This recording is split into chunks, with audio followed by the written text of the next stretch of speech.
लाल द्विवेदी जी कानपुर से। राधा वल्लभ शेरवंश जी। राधा वल्लभ श्री हरिवंश महाराज जी, आपके चरणों में कोटि कोटि दंडवत प्रणाम। गुरुदेव, क्या कामना की पूर्ति होने पर पुण्य नष्ट होते हैं? पैसा तो खर्चा ही होता है जब सामान खरीदते हैं, नहीं खर्चा होता?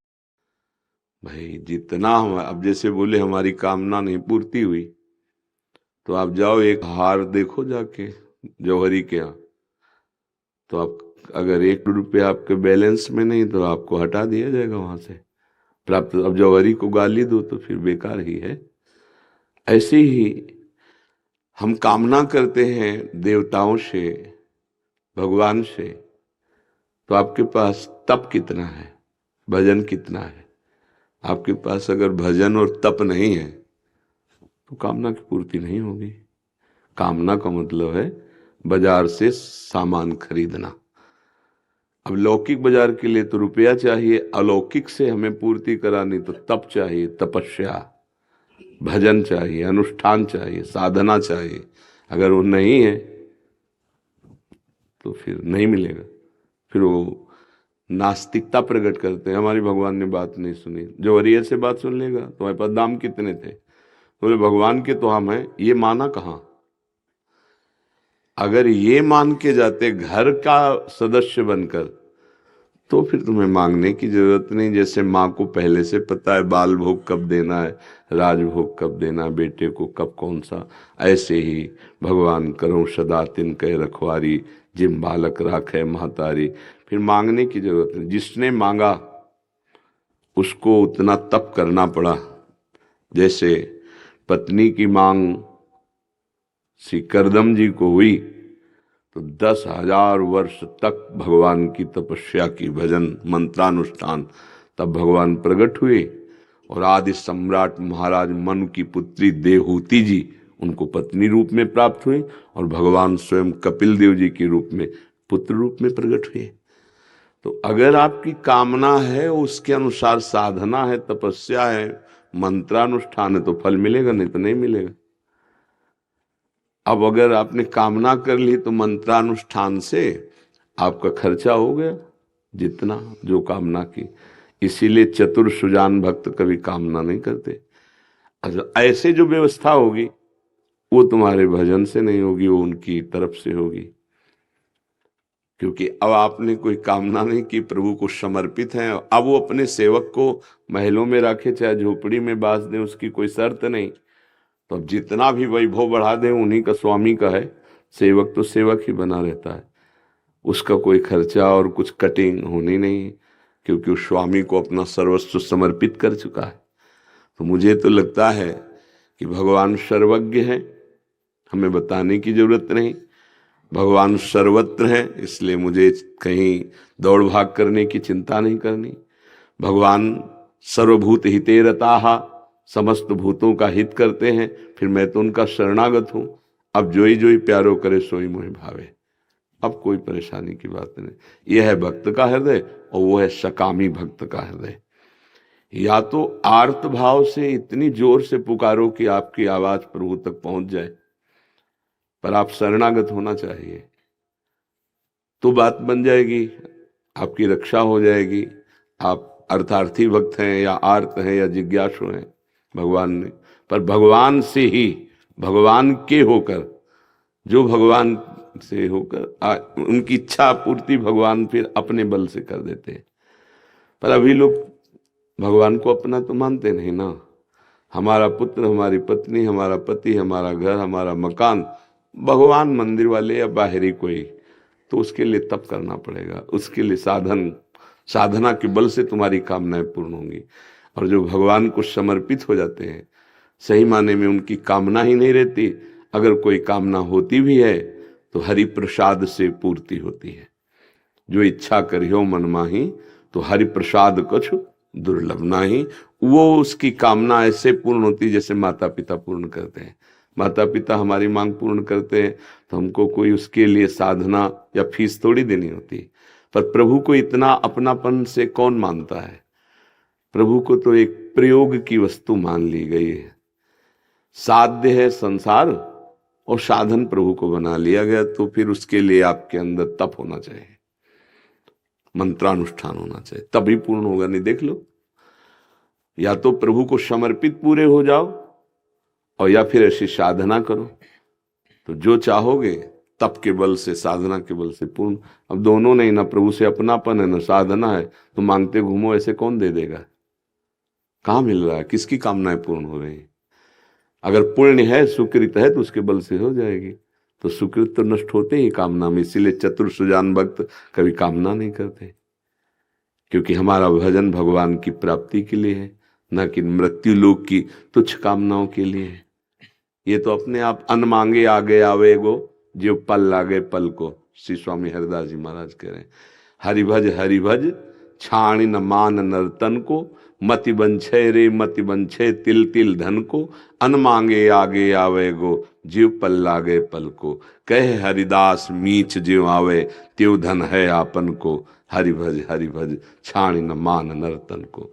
भाव ये है कि जैसे पलक अपने आप झपकती है, ऐसे ही तुम्हारे पास धन आ जाएगा, जितना तुम्हारे को प्रभु ने विधान किया है। तुम तो केवल हरि भजन करो, अपने कर्तव्य का पालन करते हुए, फल की इच्छा न रखते हुए, निरंतर जो भगवद स्मरण करता है, उसके योगक्षेम का वाहन स्वयं भगवान करते हैं। गीता जी में नहीं कह रहे, अनन्यश्चिन्तयन्तो माम ये जनाः पर्युपासते, तेषां नित्याभियुक्तानां योगक्षेमं वहाम्यहम्। जब अखिल भुवनों के, ब्रह्मांडों के स्वामी हमारी जिम्मेवारी ले रहे हैं, तो अब हमें पर्चा क्या पकड़ाना? वो सर्वज्ञ, उनको पता है जिस समय जो जरूरत होगी पूर्ण कर देंगे, पक्का समझो। इसलिए मांगना नहीं चाहिए।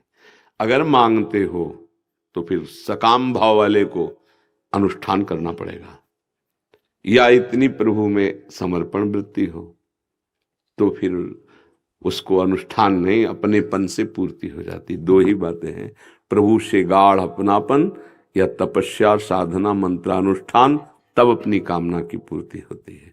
सच्चाई में जब भक्ति करोगे तो कामना ही समाप्त हो जाएंगी। सकल कामनाहीन जे राम भगति रसलीन, सारी कामनाएं नष्ट हो जाती हैं। भगवान का ऐसा प्यार, ऐसा आनंद अनुभव में आता है कि फिर कुछ चाह ही नहीं रह जाती, जैसे चाहो वैसे रखो। बड़ा आनंद का विषय होता है, बेपरवाही आती है भगवान की आसक्ति। पग पग पर ऐसी संभाल करते हैं कि माँ भी नहीं कर सकती, क्योंकि माँ अल्पज्ञ है, माँ को इतना ज्ञान नहीं है, और भगवान सर्वज्ञ है। आगे क्या होने वाला है, इसको क्या चाहिए, कैसी, ये सब बहुत सुंदर व्यवस्था, बहुत सुंदर जीवन, बहुत आनंद में। इसीलिए सबसे प्रार्थना करते हैं कि नाम जप करो, पापाचरण मत करो। पापाचरण करोगे तो नाम जप जो करोगे उसका प्रभाव नहीं समझ में आएगा, नाम जप में रुचि नहीं होगी। जैसे दवा खाए और परहेज न करे तो फिर कुपथ्य रोग को बढ़ा देता है। आजकल अगर कुछ शुरू भी किए नाम जप करना, तो कुपथ्य नहीं छोड़ते, पापाचरण नहीं छोड़ते। व्यभिचार है, नाना प्रकार के अन्य पाप प्रवृत्तियां हैं, उनको रोकना पड़ेगा। आचरण शुद्धि, नियम निष्ठा, प्रतिज्ञा पालन, जब तक उपासक में नहीं है तब तक भजन का रंग नहीं आएगा। आचरण शुद्धि अनिवार्य है, चरित्र पवित्र होना अनिवार्य है। इस समय चरित्रहीनता की होड़ लगी हुई है, समझ पा रहे हैं आप? इस समय वर्तमान काल जो चल रहा है, आचरण को आग लगाई जा रही है, आचरणहीनता बढ़ती चली जा रही, उसमें आचरण भ्रष्ट हो रहा है, चरित्र पवित्र हो रहा है, तुम्हारा मन मलिन हो रहा है। इससे कोई मतलब नहीं, क्योंकि विवेक नहीं है, शास्त्र स्वाध्याय नहीं, सत्संग नहीं, तो पता ही नहीं कि मैं क्या करने जा रहा हूं। अब ऐसा व्यक्ति नाम भी जब करेगा तो कुछ लाभ तो अनुभव में कर नहीं पाएगा, क्योंकि कुपथ्य बहुत जोर का चल रहा है। साधन तभी प्रकाशित होता है जब आचरण पवित्र होते हैं। अगर भजन और बढ़ा दे तो उसी के हृदय में जलन पैदा हो जाएगी और उसका मन फिर पाप आचरण से डरने लगेगा। जिसे भगवान का डर है, सदगुरु का डर है, वही संसार से मुक्त हो जाता है, वही निर्भय हो जाता है। यार भगवान देख रहे हैं, यार सदगुरु देख रहे हैं, वो सर्वज्ञ है, मैं कैसे ऐसा पाप कर सकता हूँ, वो देख रहे हैं। जिसे गुरु का डर है, भगवान का डर है, वही आगे बढ़ पाता है। अब आज सब डर खत्म हो चुके हैं। शास्त्र स्वाध्याय नहीं है तो भगवान का डर नहीं, और गुरुजन संत जनों का आदर नहीं अंदर से, क्योंकि कुछ पाखंड से ऐसी लीलाएं हो गई जिससे संतों पर अश्रद्धा हो गई, और कुछ सीरियल ऐसे बने हैं, नौटंकी नाटक। अब वो नए बच्चे देखेंगे, घर परिवार वाले, तो क्या सोचेंगे? संत, संत का मतलब ये। जब संत पर श्रद्धा नहीं, सदगुरु पर श्रद्धा नहीं, भगवान पर श्रद्धा नहीं, शास्त्र पर श्रद्धा नहीं, तो तुम्हारा जीवन क्या होगा? नर्क। देख लो क्या जीवन है। नवीन जो धर्म विरुद्ध आचरण कर रहे, नर्क में जीवन है। क्योंकि हमें पता ही नहीं कि हमें क्या करना चाहिए, क्या नहीं करना चाहिए। हम कौन से मार्ग में गिरते चले जा रहे, कौन से मार्ग में उठेंगे। तो इसलिए सत्संग सुनो, नाम जप करो, और भगवान से प्रार्थना करो कि मेरी एक कामना पूर्ण कर दो, कि आपको कभी भूलूं नहीं। बस सब कुछ पूर्ण हो जाएगा, इसी में सब कुछ पूर्ण हो जाएगा। जब कोई भगवान के मार्ग में चलता है तो भागवतिक व्यवस्था होती है, बड़े बड़े लोकपाल उसकी सुरक्षा में होते हैं।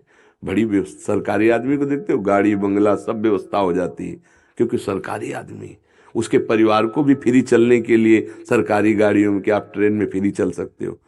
तो इतने बड़े अखिल कोटि ब्रह्मांड नायक प्रभु को जो अपना जीवन समर्पित कर दिया जाता है, तो भगवती अम्बा जो त्रिभुवन का पालन पोषण करने वाली, वो स्वयं उसकी व्यवस्था देखने लगती है। तब सब एक से एक दिव्य प्रताप उदय होता, तो लगता है अरे ये तो जादू हो रहा है, ये कैसे हो रहा है? ये हो रहा है अखिल कोटि ब्रह्मांड नायक परात परिष्ठ भगवान से अब अपनापन जो था वही सिद्ध हो गया, वही परिपक्व हो गया। अब उसकी कामनाएं नहीं है, अब तो भगवान अपने समान उसका पालन पोषण कर रहे हैं। जहाँ पर कृपा राम की हुई, ता पर कृपा करे सब कोई। लोकपाल, प्रकृति, माया सब कृपा करने लगती। हमें लगता है कामना करे तो एक बात की करे कि भगवान का स्मरण कभी न टूटे, बस इसी से सब प्राप्त हो जाता है।